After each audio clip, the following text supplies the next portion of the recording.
Dans cette vidéo, je vais vous dévoiler exactement combien est-ce qu'on a généré sur notre agence OnlyFans sur le mois de février 2025. Je vais également vous révéler tout ce qu'on a mis en place et qui nous a permis de rester en progression par rapport au mois dernier sur notre agence, mais aussi de vous expliquer toutes les difficultés qu'on a eues et comment est-ce qu'on a fait pour y faire face et garder la tête haute.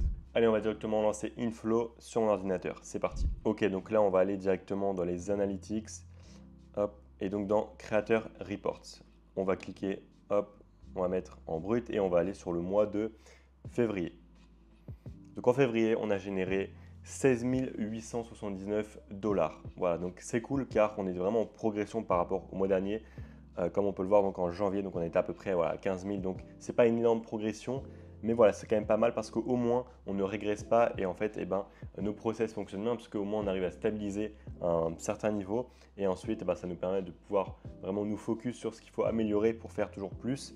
Et donc voilà, c'est plutôt intéressant. Voilà, donc là, comme on peut le voir, donc on a fini à 17 000 $ sur le mois de février. Donc c'est vraiment pas mal car non seulement on a fait plus que le mois dernier, mais c'est surtout que le mois était vraiment plus court. On a eu peut-être entre 2 et 3 jours en moins par rapport au mois d'avant. Donc c'est vraiment bénéfique. Je pense que là, en mars, on va faire encore une fois plus. Et voilà, c'est vraiment l'objectif du moins, de vraiment garder une certaine progression. Car c'est bien beau de faire un mois 15 000, 20 000, mais si le mois d'après on fait 0 ou 5, c'est qu'il y a un énorme souci. Donc vraiment arriver à stabiliser sur le chiffre, c'est vraiment hyper intéressant. Donc comme on peut le voir, on a fait à peu près 463 $ de subscription, donc d'abonnement, sachant que nous on est en free trial, donc l'abonnement est toujours gratuit au début, mais ensuite il y a des personnes qui vont venir renouveler. Voilà. Au niveau des tips, donc c'est vraiment pas énormément élevé, voilà, on est à 380 $. Et en fait, nous vraiment, là où on fait vraiment l'argent, c'est vraiment en chatting.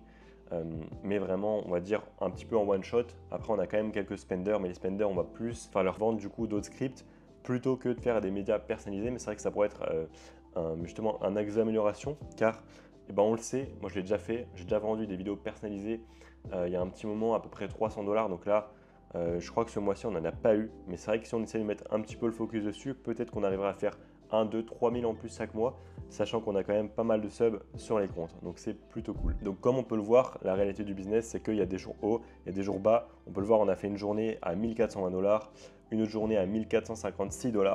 Voilà. Mais il y a aussi du coup des journées où on fait 160 $. Et ça, quand ça arrive, c'est vrai que ça met un petit coup car on sait qu'on n'a vraiment pas du tout fait beaucoup. Et heureusement après, en tout cas, ça n'a jamais duré vraiment longtemps. Et comme on peut le voir en plus, très souvent après un jour où on fait beaucoup moins, il y a un pic. Voilà, on peut le voir 3 jours après, on a fait un max. Là, on a fait un petit peu moins. 2 jours après, on a fait une belle journée à quasiment 900 $. Là, on a fait pareil un jour assez bas à 150 $. 4 jours après, on a fait 1456 $. Dans cette vidéo, je voulais aussi évoquer le fait, du moins l'importance de vraiment venir déléguer, que ce soit donc le trafic, mais aussi le chatting. Évidemment, pas tout quand on commence. Voilà, quand on commence, on a besoin de faire tout ça. Mais quand on arrive à un certain niveau, en fait, il faut savoir déléguer, quitte à même ce que ce soit un petit peu moins bien fait, car on ne pourra jamais trouver des personnes toujours mieux que nous dans un certain domaine. C'est possible, mais ce n'est pas toujours le cas. Et donc très souvent, en fait, il faut vraiment accepter le fait de pouvoir déléguer, de devoir déléguer une partie de notre travail à quelqu'un qui le fera un peu moins bien. Mais par contre, voilà, derrière, il faut vraiment le suivre pour qu'à terme, il fasse ça aussi bien que nous avant, ou même idéalement mieux. Mais c'est vraiment hyper important pour ensuite pouvoir se concentrer sur d'autres choses et notamment des leviers qui vont faire qu'on va pouvoir évoluer. Nous, par exemple, ce mois-ci, ce qu'on n'a pas mis en place, c'est vraiment de venir déléguer le trafic. D'accord? On avait déjà commencé à déléguer le chatting, mais on a aussi renforcé notre chatting. Donc, toujours avec un manager chatter. Donc, le manager chatter, il n'est pas arrivé ce mois-ci, mais à peu près un peu plus d'un mois, donc le mois d'avant, donc en janvier. Mais ça, c'est vraiment hyper important. Pourquoi? Car en fait, le chatting, ça va demander énormément de temps de gestion, d'accord? Devoir gérer des chatters tous les jours, c'est vraiment un travail à temps plein. Et même si on est plusieurs associés, on n'a pas forcément tout le temps à consacrer à ça, car on ne peut pas ensuite réfléchir à de nouvelles stratégies, mettre en place des nouvelles choses, recruter de nouvelles modèles pour pouvoir scaler. Et donc pour ça, on a mis en place donc, un chatter manager qui s'occupe vraiment bien des chatters.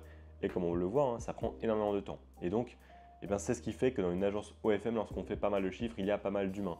C'est comme le trafic, on pourrait se contenter nous-mêmes de venir poster sur notre compte Insta, sauf que dès qu'on crée des comptes, chaque fois, donc, il y a un warm-up à faire, bien évidemment, il y a une stratégie à suivre pour avoir des bons résultats et être sûr.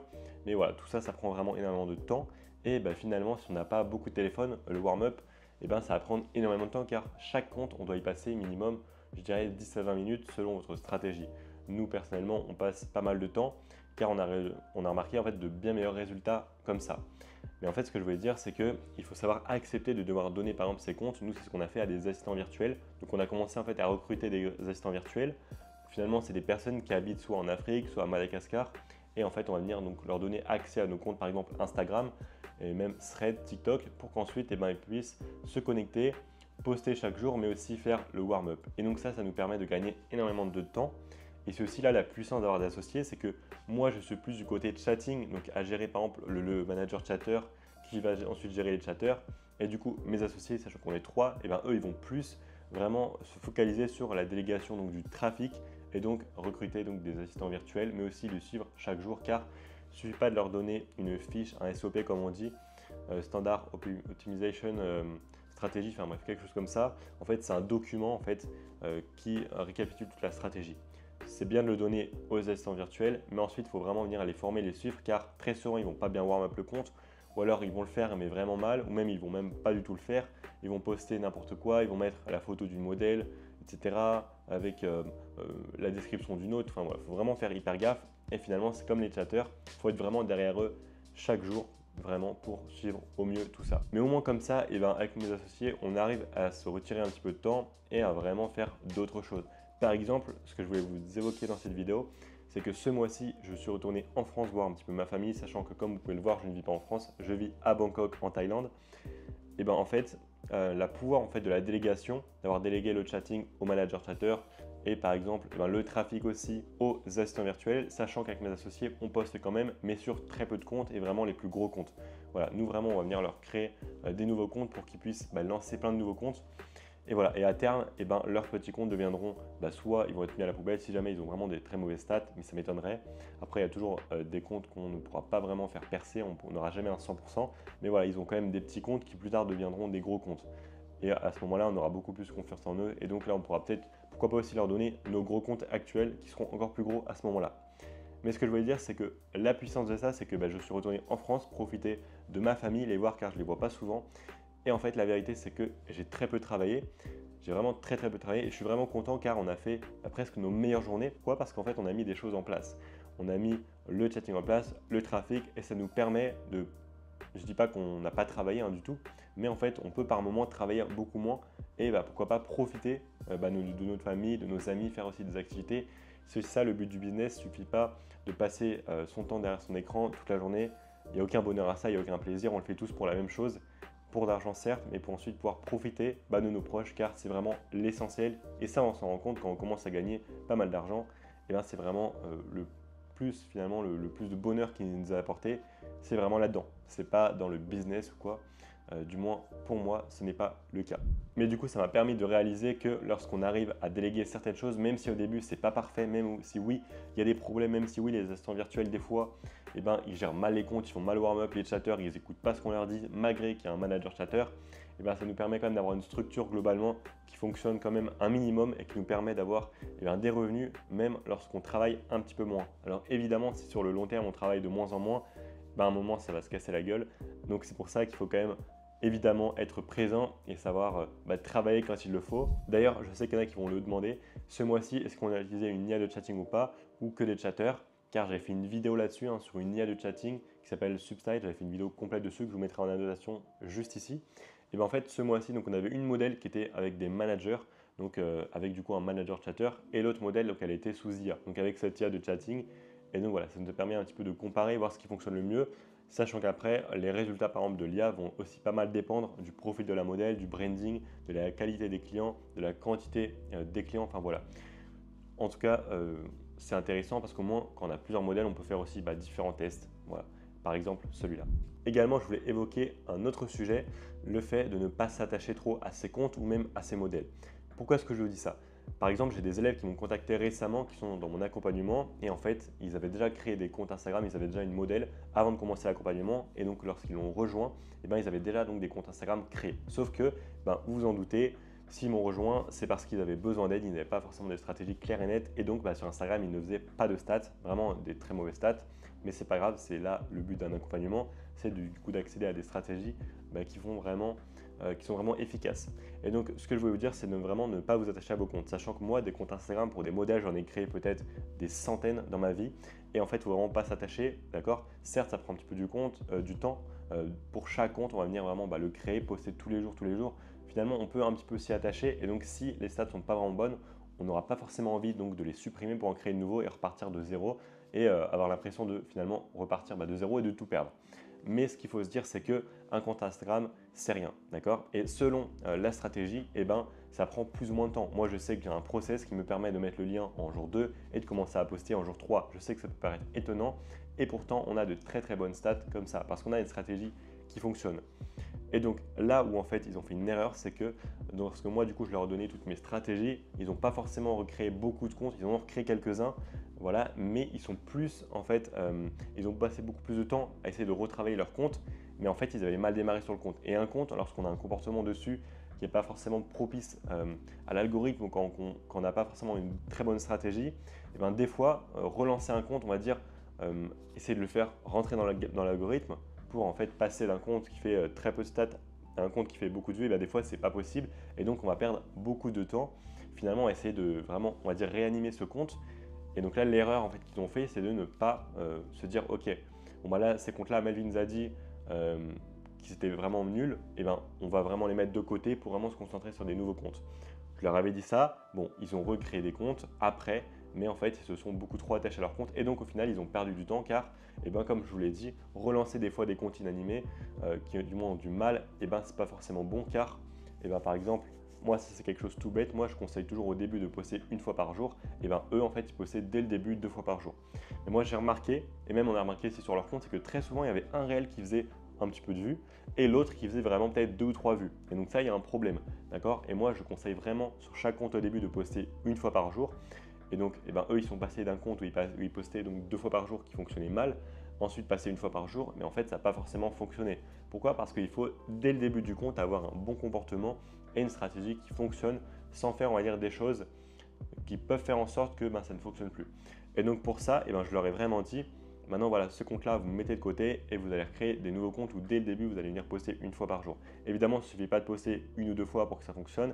Il y a un warm-up à faire, il y a des choses à mettre en place. Il y a un warm-up et encore warm-up, il ne suffit pas de passer du temps sur la plateforme. Ça, c'est un petit peu bullshit. Il faut vraiment mettre des actions précises en place, être proactif lors du warm-up pour que ce soit efficace et qu'on ait donc les meilleurs résultats possibles. Donc la morale de cette erreur, c'est que vraiment, il ne faut pas s'attacher au compte. N'ayez pas peur d'en créer de nouveaux. Dans tous les cas, vous allez prendre de l'expérience et au plus de comptes vous allez créer, au plus de data vous aurez, au plus d'expérience vous aurez. Et donc, au mieux, vous saurez ensuite gérer un compte Instagram. Moi, si j'arrive à lancer des comptes Instagram de zéro et en quelques mois à atteindre près de 20 000 abonnés, c'est ce qui s'est passé avec un compte qui aujourd'hui est à 18 000 abonnés. Il a passé aujourd'hui les 18 000 abonnés. Je l'ai créé à peu près 4-5 mois, sachant que je suis sur le marché français. Comme stat, c'est plutôt pas mal. Il fait vraiment pas mal de vues. Il nous a ramené énormément de trafic. Et ce compte-là, ça fait à peu près 4-5 mois d'ailleurs que je l'ai créé, que chaque jour je poste, que je le warm-up. Alors oui, des fois il y a des jours, j'ai pas forcément le temps, je suis dans l'avion, donc je vais pas pouvoir poster ni warm-up, mais c'est pas grave. C'est pas grave car la régularité paye et c'est ce que je voulais vous dire.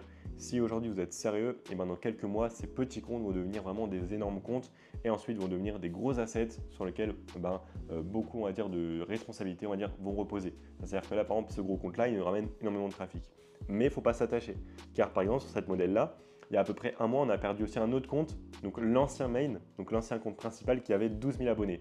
Donc certes, c'est relou, mais ça ne m'a pas atteint parce que je sais que les nouveaux comptes d'aujourd'hui sont les gros comptes de demain.